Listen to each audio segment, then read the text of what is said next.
அஸ்ஸலாமு அலைக்கும். Welcome to Uma's kitchen. விதவிதமான குக்கீஸ் சாப்பிட்றதுக்கு எங்களில் ரொம்ப பேருக்கு ரொம்பவே விருப்பமாக இருக்கும். இன்றைக்கி நாங்கள் பெட்டன் பட்டர் குக்கீஸ் எப்படி வீட்டிலையே ரொம்பவே ஈஸியாக ரொம்பவே டேஸ்ட்டாக செய்கிறேன்னு சொல்லித்தான் பார்க்க போகிறோம். இந்த குக்கீஸை பொறுத்த வரைக்கும் இதுக்கு மெயின் இன்க்ரீடியன்ட்ஸ் பட்டர். இதுக்கு நான் எடுத்திருக்கிறது அன்சால்டட் பட்டர். இதில் 200 கிராம் அன்சால்டட் பட்டர் எடுத்துக்கொண்டேன். அதோடு இதுக்கு 1 கப் அளவுக்கு ஐசிங் சுகர் சேர்த்திக்கொள்கிறேன். 1 கப்புன்னு சொன்னால் நான் 1 கப் ஃபுல்லாக இல்லாமல் 1 கப்லேருந்து கொஞ்சம் குறைவாக தான் சேர்த்திக்கொண்டேன். 200 கிராம் பட்டர் 1 கப்பை விட கொஞ்சம் குறைவான அளவுக்கு ஐசிங் சுகர் எடுத்துக்கொள்ள வேணும். ஐசிங் சுகர் பட்டர் ரெண்டையும் சேர்த்து இதை மாதிரி நல்லா அடித்து எடுத்துக்கொள்ள வேணும். நாங்கள் பட்டர் எடுக்கிற நேரம் பட்டரை ரூம் டெம்பரேச்சருக்குள்ள அளவுக்கு தான் எடுத்துக்கொள்ள வேணும். நாங்கள் ஃப்ரிட்ஜில் பட்டரை வச்சுருந்தோம்னு சொன்னால் பட்டர் எடுத்து வெளியே வச்சுட்டு நார்மல் டெம்பரேச்சருக்கு, அதாவது ரூம் டெம்பரேச்சருக்கு வச்சுட்டு அதுக்கு பிறகு நாங்கள் சேர்த்திக்கொண்டா நாங்கள் அடிக்கிற டைமில் ரொம்பவே ஈஸியாக அடிப்படும். அப்படி இல்லைன்னு சொன்னால் நாங்கள் கொஞ்சம் லைட்டாக மைக்ரோவேவில் வச்சியோ அல்லது ஆவியில் வச்சோ லைட்டாக உருக்கிட்டு கூட எங்களுக்கு பட்டரை சேர்த்திக்கொள்ளலும். பாருங்கள், நான் பட்டர் ஐசிங் சுகர் ரெண்டையும் சேர்த்து இதை மாதிரி நல்லா அடித்து எடுத்துக்கொள்கிறேன். நாங்கள் ஒரு விஸ்கை வச்சு அடிச்சுக்கொள்ளலும். அப்படி இல்லைன்னு சொன்னால் ஸ்பெச்சுலா வச்சு கூட அடிக்கலும். அதுவும் இல்லைன்னு சொன்னால் ஒரு ஃபோக்கை வச்சு கூட நான் செய்கிற மாதிரி உங்களுக்கு நல்லா இதை அடித்து எடுத்துக்கொள்ளலும்.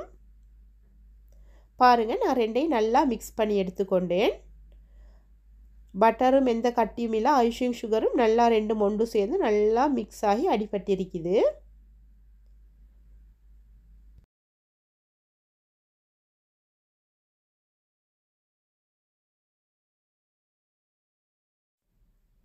நாங்கள் இதை அடித்ததுக்கு பிறகு ரெண்டாவது செய்ய வேண்டிய வேலை என்னன்னு சொன்னால், நான் 1 டேபிள் ஸ்பூன் அளவுக்கு ஆயில் எடுத்துக்கொண்டேன்.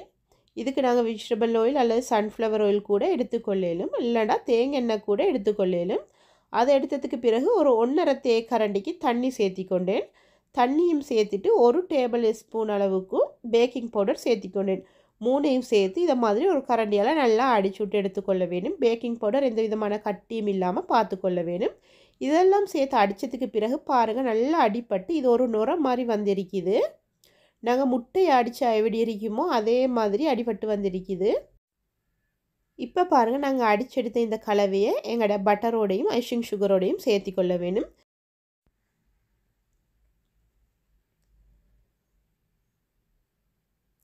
பிறகு இன்னொரு முறை இதை நல்லா அடித்து எடுத்துக்கொள்ள வேணும். நாங்கள் இதுக்கு முட்டை சேர்த்தாம தான் ஆயிலும் தண்ணியும் பேக்கிங் பவுடரும் சேர்த்திருக்குது. இது 3ஐயும் சேர்த்து இதை மாதிரி நான் சொன்ன மாதிரி நேரத்தோட காட்டின மாதிரி ஊற்றி அடித்து எடுத்துக்கொண்டா எங்கள்கிட்ட இந்த குக்கீரை லைஃப் லாங்காக இருக்கும். முட்டை சேர்த்துன்னு எங்களுக்கு மிச்ச நாள் வச்சுக்கொள்ளலாம். அதால் தான் முட்டைக்கு பதிலாக இதை சேர்த்திருக்குது. இப்போ நான் எந்த கப்பால் ஐசிங் சுகர் எடுத்தனோ அதே கப்பால் 2 கப் அளவுக்கு கோதுமை மாவு சேர்த்திக்கொள்கிறேன். நீங்கள் கோதுமை அல்லது மைதா எது வேணும்னாலும் சேர்த்திக்கொள்ளலும். அதுக்கு பிறகு கொஞ்சமாக உப்பு சேர்த்திக்கொண்டேன். எல்லாம் சேர்த்து திருப்பொரு முறை நல்லா அடித்து எடுத்துக்கொள்ள வேணும். பாருங்கள், நான் ஒரு ஃபோர்க்கை வச்சு இதை மாதிரி நல்லா பிசைஞ்சு எடுத்துக்கொள்கிறேன்.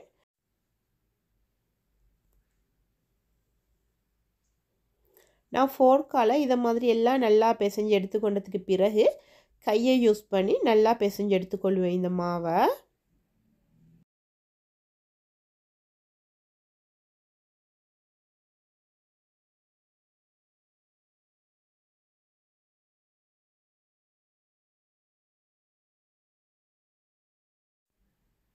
இப்போ நான் இந்த மாவை கையால் நல்லா பிசைஞ்சு எடுத்துக்கொள்கிறேன்.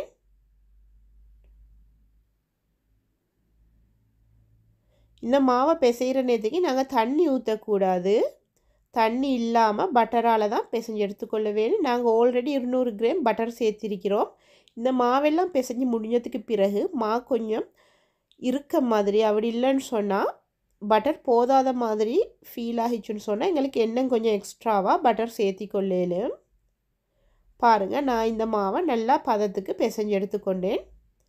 நான் ஆல்ரெடி சேர்த்தின பட்டர் எல்லாம் நல்லா கணக்காகவே இருக்குது. உங்களுக்கு பட்டர் போதாத மாதிரி இருந்தால் சேர்த்திக்கொள்ளலும். இதை மாதிரி தட்டி பார்த்தா உடையக்கூடாது. உடையாமல் வந்தால் நாங்கள் சேர்த்திருக்கிற பட்டர் கணக்காக இருக்குதுன்னு சொல்லி அர்த்தம்.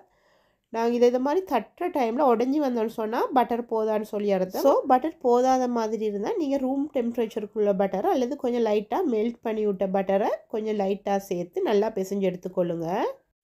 இப்போது நான் பிசைஞ்சு எடுத்த மாவில் 3ல் 1 பகுதியை தனியாகவும் 2 பகுதியை ஒண்டாவும் வச்சிருக்கிறேன். பெருசாக இருக்குது பாருங்கள், 3ல் 2 பகுதி. ரவுண்டாக இருக்கிறது 3ல் 1 பகுதி. இந்த அளவுக்கு பிரித்து எடுத்துக்கொள்ள வேணும். பிரித்ததுக்கு பிறகு இந்த 3ல் 1 பகுதியை எடுத்து இதுக்கு இப்போ நான் கொஞ்சமாக சாக்லேட் பவுடர் சேர்த்திக்கொள்ள போகிறேன். நாங்கள் இதுக்கு 3லிருந்து 4 டேபிள் ஸ்பூன் வாரத்துக்கு சாக்லேட் பவுடர் சேர்த்திக்கொள்ள வேணும், அதாவது கொக்கோ பவுடர். இதை சேர்த்தினதுக்கு பிறகு இந்த கொக்கோ பவுடரையும் நாங்கள் ஆல்ரெடி பிசைஞ்செடுத்த இந்த மாவையும் திருப்பொரு முறை நல்லா பிசைஞ்செடுத்துக்கொள்ள வேணும். இந்த கொக்கோ பவுடர் எல்லாம் எங்களோட மாவில் சேருத அளவுக்கு, மாவும் கொக்கோ பவுடரும் தனித்தனியாக விளங்காத அளவுக்கு நாங்கள் நல்லா பிசைஞ்சு எடுத்துக்கொள்ள வேணும்.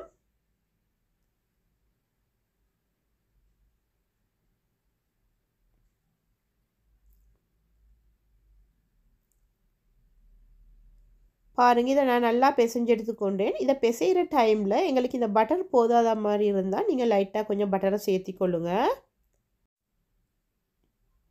பாருங்கள், இப்போ நான் இதை நல்லா பிசைஞ்சு எடுத்துக்கொண்டேன். இப்போ இதை நாங்கள் பிசைஞ்சு ஒரு பக்கம் வச்சுட்டு இந்த மாவு எடுத்துக்கொள்ள வேணும். 3ல் 2 பகுதிக்கு நாங்கள் பிரித்து வச்ச மாவு இது.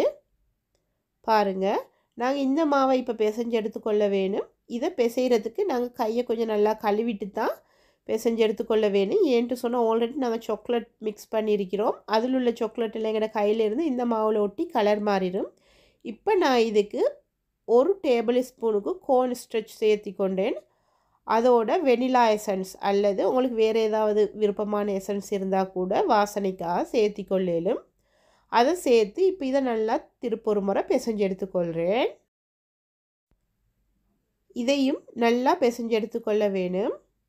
பாருங்கள், பிசைஞ்சதுக்கு பிறகு நாங்கள் இப்படி உருட்டி பார்த்தா விளங்கும். உடையாமல் எங்கடமா நல்லா உருட்டிப்பட்டால் பதத்துக்கு எங்கடமா இருக்குதுன்னு சொல்லி அர்த்தம்.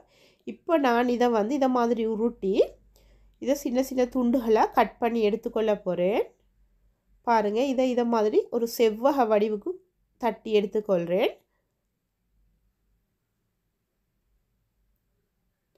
ரொம்பவே மெல்லுசாக இல்லாமல் கொஞ்சம் தடிப்பமாக, ரொம்ப நீட்டமாகவும் இல்லாமல் ஓரளவுக்கு இதை மாதிரி நாங்கள் தட்டி எடுத்துக்கொள்ள வேணும்.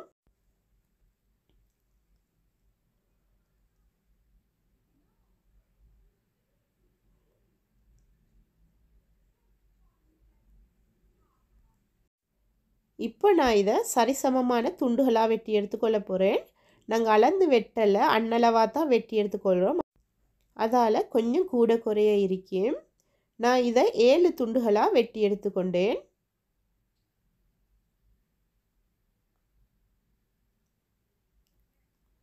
பாருங்கள், எங்களோட மா எவ்வளோ அழகாக கொலப்பட்டு வந்திருக்குதுன்னு சொல்லி அந்த துண்டுகளை பார்த்தாலே விளங்கும். இப்போ நான் இந்த சாக்லேட் பாட்டையும் அதே மாதிரி கட் பண்ணி எடுத்துக்கொள்ள போகிறேன். கட் பண்ணுறதுக்கு முன்னாடி நாங்கள் அதை எப்படி தட்டி எடுத்துக்கொண்டோமோ அதே மாதிரி இதையும் தட்டி எடுத்துக்கொள்ள வேணும். இதை மாதிரி இரு ஓரங்களை அட்ஜஸ்ட் பண்ணி விட்டு நாங்கள் ஒரு ஷேப்புக்கு, அதாவது செவ்வக வடிவுக்கு கொண்டு வந்துட்டு இதை மாதிரி வெட்டி எடுத்துக்கொள்ள வேணும். நாங்கள் ஆல்ரெடி வெள்ளைப்பாட்டை வெட்டிட்டோம். அதில் 7 துண்டுகள் எடுத்தோம். இதில் அதை விட குறைவான துண்டுகளுக்கு தான் வெட்டி எடுத்துக்கொள்ள வேணும். நான் இதில் 6 துண்டுகள் இதை மாதிரி வெட்டி எடுத்துக்கொண்டேன். அதில் 7, வெள்ளையில் 7, இந்த சாக்லேட்டில் 6. இப்போ நாங்கள் இதை மாதிரி உருட்டி எடுத்துக்கொள்ள வேணும். பாருங்கள், ஒவ்வொரு துண்டாக எடுத்து இதை மாதிரி உருட்டி எடுத்துக்கொள்ள வேணும். உருட்டுற டைமில் இது வெடிக்காமல் உடையாமல் இருக்கிற மாதிரி பார்த்து கொள்ள வேணும். வெடிக்கிற மாதிரி வந்தால் கையால் கொஞ்சம் ப்ரெஸ் பண்ணிவிட்டு அட்ஜஸ்ட் பண்ணிவிட்டு நாங்கள் உடையாத முறைக்கு இதை மாதிரி அட்ஜஸ்ட் பண்ணி இதை நல்லா ஸ்மூத்தாக உருட்டி எடுத்துக்கொள்ள வேணும். நான் உருட்டி காட்டுறேன் பாருங்கள்.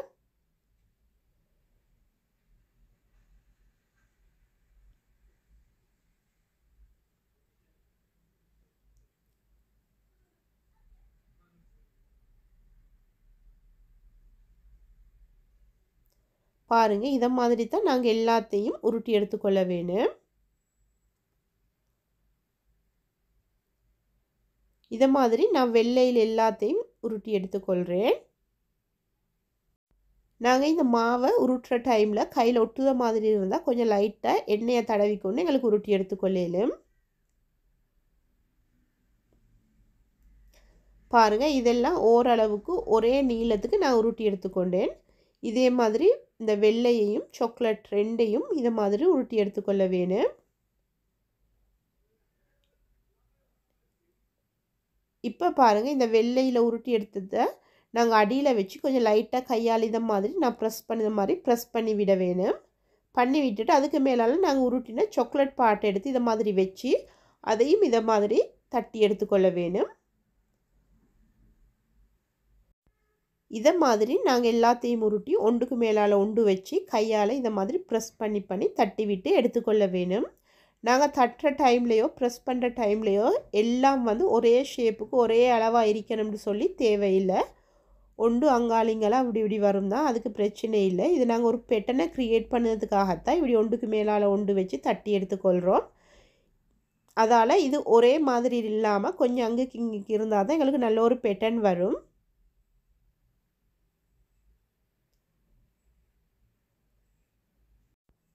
பாருங்கள், இந்த மாதிரி தான் ஒன்றுக்கு மேலால் ஒன்று வச்சு நாங்கள் தட்டி எடுத்துக்கொள்ள வேணும். நாங்கள் இது தட்டுற டைமில் கையால் எந்த அளவுக்கு ப்ரெஸ் பண்ணலுமோ அந்த அளவுக்கு ப்ரெஸ் பண்ணி விட்டு தட்டி எடுத்துக்கொள்ள வேணும். நாங்கள் இதை மாதிரி ஒன்றுக்கு மேலால் ஒன்று வச்சு தட்டுற டைமில் எங்களோட மாவும் வந்து நல்ல அகலமாக வரும். பாருங்கள், நான் ஆரம்பத்தில் செஞ்ச நேரம் எவ்வளோ சின்னதாக இருந்துச்சு, இப்போ வந்து எவ்வளோ அகலமாக இருக்குதுன்னு சொல்லி நாங்கள் இதை மாதிரி கையால் ப்ரெஸ் பண்ணி விட்டு தட்டி எடுக்கிற டைமில் நல்ல அகலமாக எங்களோட மாவு வரும். பாருங்கள், மேலால் பார்த்தாலே விளங்குது எவ்வளோ அழகாக ஒரு பெட்டன் ஒன்று க்ரியேட் ஆகி வந்துருக்குதுன்னு சொல்லி. பாருங்கள், நான் சைடையும் காட்டுறேன், அதே மாதிரி அடிப்பகுதியையும் பாருங்கள். இப்போ நாங்கள் இதை வந்து கையால் இதில் எல்லா பகுதிகளையும், அதாவது அந்த ஓரப்பகுதிகளெல்லாம் நல்லா அட்ஜஸ்ட் பண்ணிவிட்டு எடுத்துக்கொள்ள வேணும்.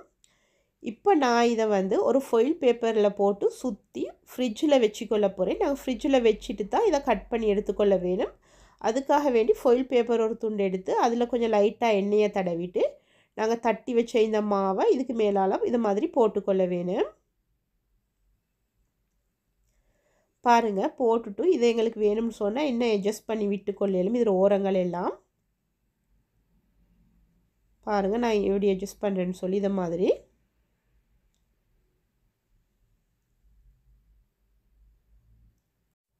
இதை நாங்கள் எங்களால் முடியுமான வரைக்கும் அட்ஜஸ்ட் பண்ணி விட்டுட்டு ஃபாயில் பேப்பரை இதை மாதிரி சுற்றி நாங்கள் ஃப்ரிட்ஜில் வந்து 1/2 ஹவர்லேருந்து 1 ஹவர் உள்ளுக்கு வரைக்கும் எங்களுக்கு வச்சு எடுத்துக்கொள்ளலும். அப்போ தான் இது நல்லா செட்டாகி இருக்கும், எங்களுக்கு வெட்டுறதுக்கு வந்து ஈஸியாக இருக்கும். அதுக்காக வேண்டி தான் நாங்கள் ஃப்ரிட்ஜில் வச்சு எடுத்துக்கொள்கிறது.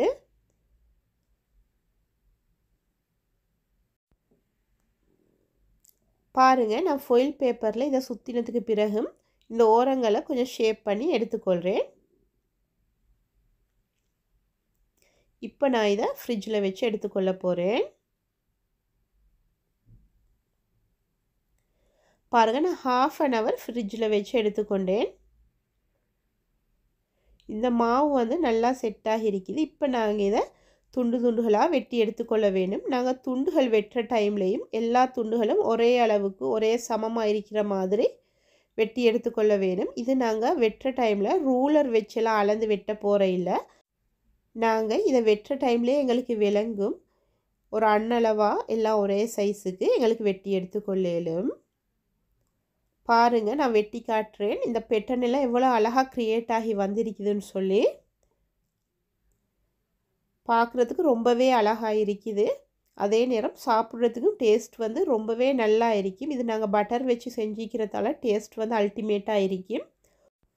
எங்களுக்கு இந்த குக்கியை வந்து வீட்டுக்கு யாராவது விசிட்டர்ஸ் வரன்னு சொன்னால் செய்யலும், பிள்ளைகளுக்கு செஞ்சு கொடுத்தா கூட ரொம்பவே ஆசையாக சாப்பிடுவாங்க. அதே நேரம் கல்யாணம் குடும்பங்கள் ஏதாவது விசேஷங்கள்டா கூட எங்களுக்கு இதுகளை செய்யலும். கல்யாண வீட்டுகளில் மறவர்களுக்கு கூட இதை வச்சு கொடுக்கலும், ரொம்பவே அழகாக இருக்கும். அதே நேரம் வீட்டில் உள்ள லேடிஸ்க்கு பிஸ்னஸாக கூட இதை ஆரம்பிக்கலும். பாருங்கள், இதில் டேஸ்ட்டுக்கு இதை ஒரு முறை சாப்பிட்டவங்க உங்கள்கிட்ட அடுத்த முறை கட்டாயம் வாங்குவோங்க, அந்த அளவுக்கு டேஸ்ட்டாகவும் இருக்கும், பார்க்குறதுக்கு அழகாகவும் இருக்கும். பாருங்கள், நான் குக்கியெல்லாம் கட் பண்ணி எடுத்துக்கொண்டேன். நான் அதை பேக்கிங் ட்ரேயில் அடுக்கி எடுத்துக்கொள்கிறேன். அடுக்கிற டைமில் இன்னொன்று ஒட்டாத மாதிரி இடைவெளி விட்டு நாங்கள் அடுக்கி எடுத்துக்கொள்ள வேணும். நாங்கள் இதை பேக் பண்ணுற டைமில் எங்களோட அவனை 5 மினிட்ஸுக்கு ப்ரீ ஹீட் பண்ணி எடுத்துக்கொள்ள வேணும்.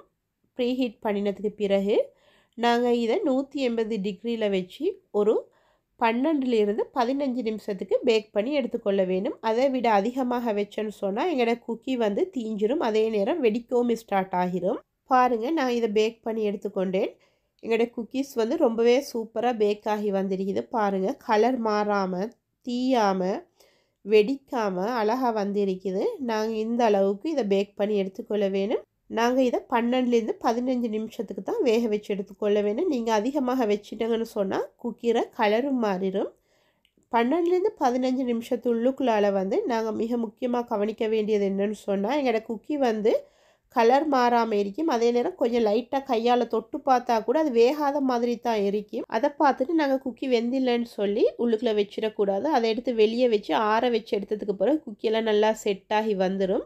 பாருங்கள், நான் உடச்சி காட்டுறேன். எவ்வளோ அழகாக உடப்பட்டு வருது. ஒரு பிஸ்கட்டை உடைச்சா எப்படி இருக்குமோ அந்த மாதிரி இருக்கும். டேஸ்ட்டும் அதே மாதிரி தான் இருக்கும்.